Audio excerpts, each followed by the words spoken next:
আজ তোমাদের হাফ বাটি তাল আর এক বাটি আটা দিয়ে সকালের ব্রেকফাস্ট বা রাতের ডিনারের জন্য বা টিফিনেও ভীষণই স্বাস্থ্যকর আর সুস্বাদু হবে এই রেসিপিটি। তো বন্ধুরা, প্রত্যেকের বাড়িতেই এখন পাকা তাল থাকবে, একদম তেল ছাড়া তৈরি করব। তো বন্ধুরা, পুরো ভিডিওটি দেখার অনুরোধ রইল।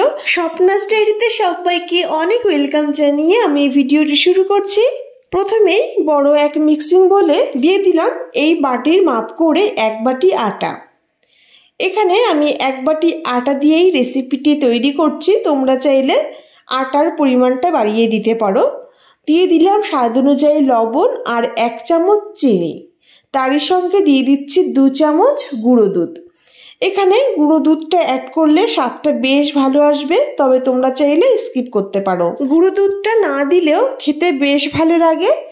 আর তালটা দেখতেই পারছো বেশ ঘন, যেহেতু তালের পাল্পটা বের করে নেওয়ার পর আমি একটু আগুনে জ্বালিয়ে নিয়েছি। তবে তোমরা চাইলে না জ্বালিয়েও কিন্তু রেসিপিটি করতে পারো, তবে জ্বালিয়ে নিলে বেশ ভালো হবে। যেহেতু এখানে বেশ খানিকটা তালই জ্বালিয়ে নিয়েছি, তাই কিন্তু কোনো চিনি বা লবণ অ্যাড করিনি। তোমরা যদি অল্প পরিমাণ তাল জ্বালিয়ে নাও তাহলে তার মধ্যে পরিমাণ মতো লবণ আর চিনি অ্যাড করে দিতে পারো যতটা লাগবে। তো দেখো, এখানে কিন্তু পুরো হাফ বাটি তালের পাল্পই লেগেছে। অল্প অল্প পাল্প দিয়ে আমি বেশ সফট একটা ডো তৈরি করছি। রুটি পরোটা তৈরি করতে গেলে যেমন ডোটা তৈরি করতে হয় ঠিক সেরকমই করেছি। তবে তোমাদের কাছে যদি একটু হালকা মনে হয় তবে অল্প আটা অ্যাড করে দিতে পারো। আর এই তালের পাল্পটা বের করার পর আমি কিন্তু একটা সেকনি দিয়ে ছেঁকে নিয়েছি, যাতে তালের পাল্পের মধ্যে যদি কোনো আঁশ থেকে যায় তাহলে সেটা বেরিয়ে যাবে। তোমরাও অবশ্যই তালের পাল্পের মধ্যে যে আঁশটা থাকে সেটা কিন্তু ছেঁকে নেবে। তো দেখো, বেশ খানিকক্ষণ ধরে ডোটাকে বেশ ভালো করে মেখে নিয়েছি আর এরকম সফট একটা ডো তৈরি হয়েছে। এবার একটা ঢাকনি দিয়ে ঢেকে রেখে দিচ্ছি 10 থেকে 15 মিনিটের জন্য। এতে কি হবে, ডোটা বেশ সফট হয়ে যাবে আর চিনিটাও বেশ গলে যাবে। তো ফিরে আসলাম 15 মিনিট পর। ঢাকনিটা তুলে নিয়ে আরও একবার ডোটাকে ভালো করে মেখে নেব। তো দেখো, এই টাইমে কিন্তু চিনিটাও বেশ গলে গেছে আর কিছু সময় ঢেকে রাখার জন্য ডোটা বেশ সফট হয়ে গেছে।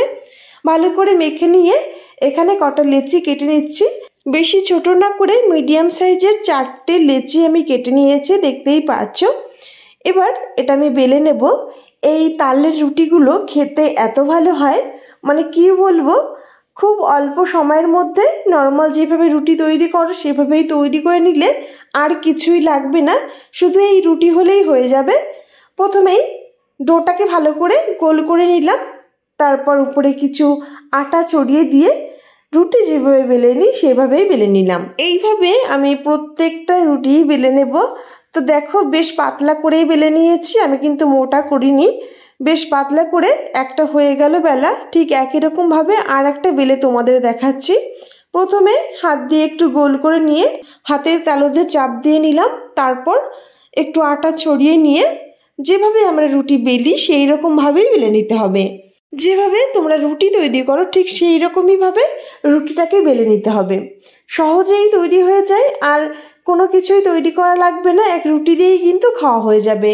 তো বন্ধুরা, এইভাবে কিন্তু আমি প্রত্যেকটা রুটি তৈরি করে নিয়েছি। চলো তাহলে বন্ধুরা, এবার ভেজে নেব। তালের রুটিগুলো এত সুন্দর তৈরি হয় যদি এইভাবে তোমরা তৈরি করো। আর কতটা পাতলা করেছি তোমরা দেখতেই পারছো। অন্যদিকে গ্যাসের উপর একটা তাওয়া বসিয়ে দিয়েছি এবং বেশ গরম হয়ে গেলে একটা রুটি আমি দিয়ে দিলাম। আঁচটাকে মিডিয়ামে রেখে রুটিটাকে হালকা ভেজে নিচ্ছি। দু সাইডে উল্টে পাল্টে হালকা ভেজে নিয়ে এবার তাওয়াটাকে নামিয়ে আগুনের উপর ছেঁকে নেব। আগুনের উপর ধরতে না ধরতেই দেখতেই পারছো খুব সুন্দর ফুলে উঠছে। আর এপাশ ওপাশ উল্টে পাল্টে গোল করে এইভাবে রুটিটাকে ভেজে নিলাম। কত সুন্দর ফুলেছে দেখতেই পারছো। প্রত্যেকটা রুটি এইরকমই ফুলবে আর ভীষণই সফট হবে। তো বন্ধুরা, এইভাবে ভেজে তুলে নিয়েছি। ঠিক একইভাবে আরেকটা রুটি ভেজে তোমাদের দেখাচ্ছি। তাওয়াটা বসিয়ে দিয়ে আর একটা রুটি দিয়ে দিলাম। সে একই রকমভাবে এক সাইড হালকা ভাজা হয়ে গেলে অন্য সাইড উল্টে দিচ্ছি। দু সাইডে যখন হালকা ভাজা হয়ে যাবে তখন তাওয়াটাকে নামিয়ে আগুনের উপর ধরতে হবে। তো দেখো তাওয়াটাকে নামিয়ে নিলাম এবং একটা রুটি সেকনির সাহায্যে আগুনের উপর ধরলাম, আর ধরতে না ধরতেই কিন্তু খুব সুন্দর ফুলে ওঠে। আর আগুনটা কিন্তু অবশ্যই খেয়াল রাখতে হবে, আঁচটাকে অল টাইম মিডিয়ামে রেখেই রুটিটাকে ভেজে নিতে হবে। দেখতেই পাচ্ছ কত সুন্দর ফুলেছে। ঠিক একই রকমভাবে আমি প্রত্যেকটা তৈরি করে নিয়েছি। খুবই সুস্বাদু এবং স্বাস্থ্যকর এই রেসিপি। আশা করছি বন্ধুরা তোমাদেরও ভালো লেগেছে। ভালো লাগলে কমেন্ট করে জানাতে ভুলো না। আর যারা এখনও আমার চ্যানেলটি সাবস্ক্রাইব করনি, প্লিজ বন্ধুরা সাবস্ক্রাইব করে আমার পাশে থেকো। সবাইকে অনেক ধন্যবাদ পুরো ভিডিওটি দেখার জন্য।